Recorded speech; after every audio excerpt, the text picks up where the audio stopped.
If you use Google Calendar every day, then you already know how important reminders are. In this video, I'm going to show you how to change the default notification time in Google Calendar so your events remind you exactly when you want them to. This is a simple setting, but it can make a big difference if you keep missing meetings, appointments, or deadlines. And if this tutorial helps you out, make sure to hit the like button and subscribe for more quick software guides just like this. Let's jump in. First, open Google Calendar on your computer and make sure you're signed into the correct Google account.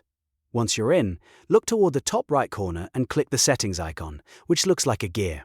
From the menu, click Settings. This opens the full Google Calendar settings page where you can customize everything about your calendar experience. On the left side, you'll see a section called Settings for My Calendars. Under that, select the specific calendar you want to update. This is important if you have more than one calendar, because each calendar can have different notification settings. After you choose the calendar, scroll down until you find the Event Notifications section. This is where Google Calendar controls the default reminders for events on that calendar. You may already see a notification listed, such as 30 minutes before.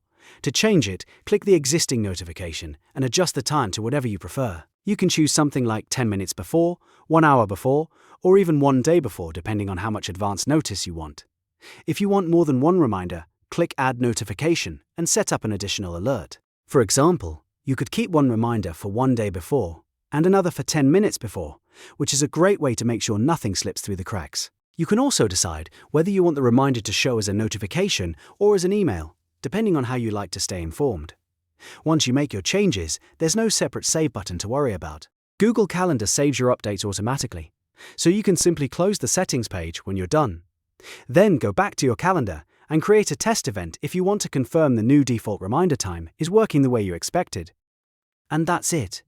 You've now changed the default notification time in Google Calendar. It only takes a few seconds, but it can really help you stay organized and on schedule. If this video helped, please hit like, subscribe, and turn on notifications so you don't miss the next tutorial. Thanks for watching, and I'll see you in the next one.